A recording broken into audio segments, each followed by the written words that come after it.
Olá, amigos do canal, tudo bem com vocês? Olha, uma coisa que acontece comigo é quando eu olho aquele carrinho que às vezes é antigo ou não, mas ele tem um equipamentozinho diferente, me dá aquela vontade, cara, de experimentar, de dirigir, para sentir, assim, ter a experiência daquele equipamento, daquele carro que é diferente, ou então porque ele era tão diferente assim, chamava atenção e dá vontade também de você experimentar. Eu não sei vocês, mas eu venho trazer aqui nesse vídeo 4 carros que eu teria muita vontade de guiar ele, experimentar, curtir, às vezes somente curtir ele. E eu vou começar agora trazendo para vocês o primeiro carro. Esse carro é o Palio Citymatic, eu acho que é assim que se pronuncia. Mas esse carro, ele era por fora um Palio normal. Ele tinha câmbio manual, mas a parte curiosa dele é que ele não tinha o pedal de embreagem, porque esse equipamento que era retirado, ele era acionado por alguns sensores e atuadores. Ele tinha até um reservatório de óleo por baixo ali, próximo do sistema aqui do câmbio. No momento em que você apertava o freio, soltava o freio e mexia aqui, sei lá, só bastava algum movimento aqui no câmbio, o sistema todo, de forma muito rápida, entendia que você queria acionar, colocar uma marcha, né? Engatar uma marcha. Então ele automaticamente já apertava lá a embreagem, acionava a embreagem lá. Que outra coisa curiosa era o sistema permanecia o mesmo de um câmbio normal, de um carro, aliás, normal, que tinha o pedal da embreagem, ele permanecia o mesmo. Então isso era bem interessante para quem era proprietário, porque ele tinha o melhor de dois mundos. Ele não tinha um sistema de câmbio convencional, onde ali poderia gerar um custo maior de manutenção. Pelo contrário, ele tinha o sistema normal de embreagem, que era bem mais em conta para fazer um reparo mecânico, mas com uma certa comodidade de não estar precisando estar utilizando a sua perna esquerda para toda hora estar em um trânsito, trocando de marcha, acionando a embreagem. Isso foi uma ideia, uma bela de uma sacada da Fiat, e que, assim, relatos de donos falaram muito bem desse sistema, dizendo que funcionava muito bem, que realmente atendia a proposta, que era trazer mais conforto para donos de carros com câmbio manual. E para fabricante também não teria aquele custo de colocar um sistema de câmbio automático, também bastante conhecido. Não só foi a Fiat que trouxe essa ideia, né? Mais tarde a Chevrolet também trouxe o Corsa Auto Clutch, que eu acho que é assim também que se pronuncia. Mas eu sei que, em relação à Fiat, foi feito o carro entre 1999 e até 2001, né? Ela ficou em 1999 com o Palio 500 anos, que talvez muita gente lembre. Eu gosto muito desse carro, eu acho esse carro lindo. E terminou em 2001, até usando em outras versões, L, LX, que tinha lá. E o Corsa Auto Clutch, ele foi até 2003. Só que no Corsa Auto Clutch esse sistema não era tão eficiente. Enquanto no Palio ele era um carro até econômico, era pouca coisa de diferença para a versão com o pedal da embreagem. O Palio fazia em torno de 13 km por litro de gasolina. Na cidade, o Corsa já era muito beberrão, ele fazia 7,5 km por litro dentro da cidade. O Palio usava o velho e bom motor Fiasa, e o Corsa com o seu 1.0, todas essas marcas usando sempre com motores 1.0, pensava assim em usar em motores maiores, mas como não foi muito bem aceito pelo público, morreu aí nos 1.0. E o Corsa já era um carro pesado, o motor não combinava muito bem com a carroceria do carro, então ficou um carro muito gastão. E sem falar que é muito raro, já é muito raro encontrar o Palio. O Corsa é ainda pior. O Corsa é ainda pior de encontrar no mercado de usado. Então eu teria muita vontade de guiar um carro desse, só pela curiosidade de bugar a mente, de não de procurar a embreagem e não achar, e talvez ver se realmente esse sistema trazia um conforto, que eu imagino que sim, e nos dias de hoje eu gostaria muito de ter um equipamento como esse, um sistema como esse num carro desse meu, para que dirigisse todo dia. Olha, eu queria aproveitar no intervalo para que eu possa chamar o segundo carro para fazer um desafio a você. Se você está assistindo até agora e está achando legal esse vídeo, eu quero fazer um desafio. Eu quero que você, ao final desse vídeo, também dê sua opinião e traga um carro curioso. Por que eu digo no final desse vídeo? Porque talvez o carro já esteja aqui na lista. Se não estiver, você traz um carro para eu poder fazer um segundo vídeo com esse mesmo tema e falar o seu nome e falar o carro que você opinou para trazer aqui. Se aquele carro curioso, aquele carro que tem um equipamento diferente, aquele carro que, enfim, você sempre teve, ou simplesmente era um carro diferente que você sempre quis, teve curiosidade de dirigir, traga para cá, coloque aí no comentário. Você mesmo que está assistindo agora, você que deve ser um dos primeiros a assistir esse vídeo, coloca aqui agora. Aí eu vou assistir, eu vou pegar o nome desse carro, vou pegar algumas imagens, vou fazer um vídeo e jogar aqui, citar o seu nome e agradecer publicamente todos vocês que fizerem isso, tá bom? Vamos partir para o segundo carro. O segundo carro que eu gosto muito, que eu tinha muita vontade de dirigir, é um carro da década de 80, um esportivo nacional, mas ele não é muito conhecido, mas ele é lindo. Quando eu olho ele, eu só lembro do DeLorean, aquele carro emblemático dos filmes De Volta para o Futuro. Mas na época, e de fato, ele parece muito com uma Lamborghini de época, da época de 80. Eu tô falando do Hofstetter, eu acho que é assim que se fala. É um carro que foi produzido entre 1984 a 93. Nem eu sabia que ele tinha chegado tão longe assim. Mas ele usava, era um carro, uma tentativa na época em que não se tinha muito... o Brasil ainda não tinha aberto as portas para exportações. Então tudo que se havia de inovador, digamos assim, era feito aqui dentro do Brasil, às vezes usando peças das 4 maiores fabricantes aqui que a gente tinha, que era Fiat, Ford, Volkswagen e Chevrolet. Então no caso dessa Hofstadter, desse carro específico, ele usava muito da mecânica da Volkswagen. Aí há algumas informações que assim eu não consegui conciliar. Algumas informações dizem que ele começou com 1.6 do Passat e passou para 1.8.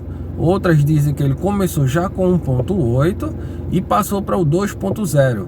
Em ambas as informações que existem, ele sempre era turbo alimentado para que tivesse um desempenho melhor e que rendia algo em torno de 140 cavalos com o último registro do motor 1.8, o que era ainda hoje números bastante interessantes para um motor, não é? Mas na época, imagine, isso ainda era muito mais surpreendente. Então eu acho esse carro muito bonito e eu teria muita vontade de dirigir ele, tanto pela questão do desempenho, mas como uma questão de chamar atenção, de ser um carro muito diferente e onde passasse seria motivo de arrastar olhares, né, para quem estava guiando, enfim, pelo carro. Ele é muito bonito. O terceiro carro que eu venho trazer para vocês, aí já é de uma marca que eu já tive um carro, né, dessa marca e ela é muito famosa pela questão da durabilidade, confiança mecânica e também, quem sabe, quem não, pelo design, né? É o Honda. É um Honda e o nome desse carro é Prelude. Eu não sei se esse carro chegou a ser fabricado aqui no Brasil, mas eu sei que se procurar ainda você encontra algumas unidades desse carro circulando aqui pelo Brasil. Se ele não foi fabricado, com certeza ele veio através de consulados e essas exportações assim, né, que vem. Mas esse carro ele tem um sistema que é muito interessante. É um sistema de direção, mas não só nas duas rodas, né, que é esmagadoramente a maioria do caso dos carros. Os carros só tem um sistema onde só se movimenta as rodas da frente, mas esse carro específico não. Ele também conseguia movimentar as rodas traseiras.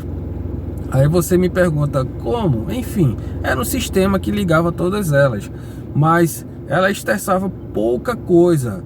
e dependendo de vários fatores que eram definidos de forma eletrônica por centrais eletrônicas que tinha no carro. E isso determinava, tipo, o que determinava isso poderia ser a velocidade do carro, o tipo de aceleração, o freio, a tocada da marcha, a forma que você acelera o carro, enfim, tudo isso influenciava na forma em que a roda traseira iria trabalhar.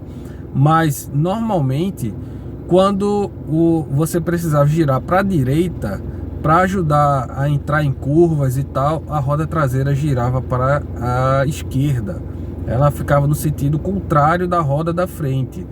E isso fazia com que o carro fizesse uma volta ainda melhor.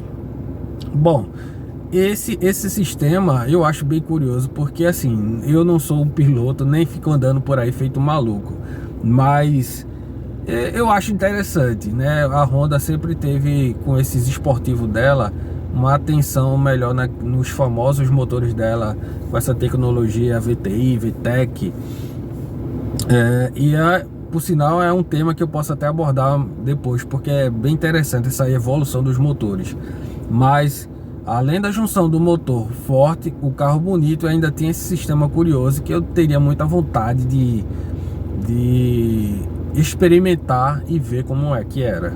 O quarto e último carro é mais um clássico da nossa indústria, uma história muito bonita, que eu acho muito bonita e infelizmente acabou de uma forma muito triste, mas ele representa o orgulho, na minha visão, o orgulho nacional, que é o Gurgel Motor Machine.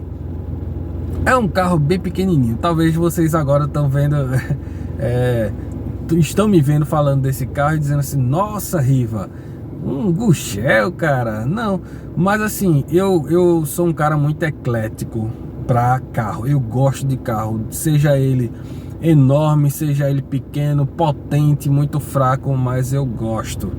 E esse carro me desperta o interesse pela questão justamente da proposta que ele era. O ser um carro muito pequeno. Muitos chamavam ele de um híbrido entre carro e motocicleta, porque ele era bem leve, muito pequeno, muito prático, estritamente para a área urbana, um carro para ciclo urbano. Ele não alcançava velocidades muito altas, e apesar dele ter um banco, curiosamente ele tem um banco na parte traseira, ele só podia levar algo em torno de uma carga de 250 quilos, ou seja, em média umas 2 pessoas somente. Se você colocasse mais pessoas, com uma média de 80 quilos para cada pessoa, o carro não ia andar. O carro realmente ele não foi feito para isso. Tanto é que não tinha cinto de segurança nos bancos traseiros, nesses supostos bancos traseiros. Ele era mais utilizado para ser como um pequeno porta-mala mesmo. Então, a parte curiosa dele é que, como as portas deles eram feitas de fibra, de uma espécie de plástico, que agora me esquece, não me veio o nome, mas acrílico, né? Como se fosse um acrílico que era totalmente transparente, para dar uma sensação de liberdade. É aí onde se concilia a ideia da moto, porque a moto realmente a gente sabe que tem aquela sensação de liberdade, mas não só isso. Esse carro ele vinha com pelo menos umas 4 configurações que eu não vou saber falar agora, mas entre elas tinha o fato dele poder vir conversível, o fato dele poder remover o vidro da frente para que o vento batesse no rosto. Ele poderia vir também com a capota fechada de fibra, mas também poderia vir com uma capota de tecido ou de couro, eu não sei.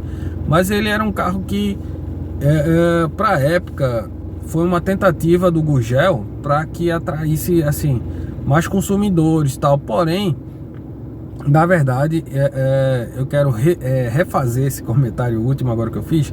Ele foi uma tentativa da Gurgel para preparar a base dele para um carro futuro, que seria o conhecido BR-800, né? BR-800. Se você vê, há muita semelhança entre esses dois carros. Mas esse carro foi vendido praticamente para acionista, quando uma época em que o Gurgel precisava atrair mais acionistas, né, fazer com que a empresa crescesse um pouco mais e melhorasse seu caixa. Então ele criou esse carro para presentear alguns acionistas do que estavam investindo na empresa dele. Então esse carro eu acho muito curioso somente pelo fato disso, porque ele é bem pequenininho, provavelmente divertido. E olha, um grande destaque desse carro que era o consumo. Ele normalmente, segundo relatos de época, ele fazia 19 quilômetros normalmente, mas também existiam relatos que ele chegava também, dependendo da sua tocada, até 26 quilômetros com litro. Isso para aquela época da década de 80, eu acho que final da década de 80 por aí, isso era um consumo muito bom para um carro, né? Agora também ele tinha um probleminha, ele tinha um motor que foi fabricado pela Enertron, alguma coisa assim, que ele tinha muito problema de desgaste, né? Ele, com o passar do tempo, principalmente se ele trabalhasse com muito peso, ele acabava tendo problema de vazamento de óleo pela válvula, né, de admissão, né, pela câmara de admissão e por ali. Então ele tem uns probleminhas, mas em bom funcionamento é um carro muito curioso e que eu tinha muita vontade de dirigir. Bom, galera, esses foram os 4 carros que eu teria muita vontade de dirigir. Se você gostou desse vídeo, deixa aí um joinha, se inscreve no canal, cara. Esse canal meu é muito pequeno e eu preciso muito da ajuda de vocês para continuar fazendo isso, que para mim é um divertimento. Então não esqueça do desafio. Se você viu esse vídeo e gostou e tem mais um carro que é curioso, coloca aí no comentário. Eu vou ler e vou pegar esse carro para fazer uma pesquisazinha sobre esse carro e vou colocar aqui para vocês. É isso, valeu, muito obrigado e até a próxima.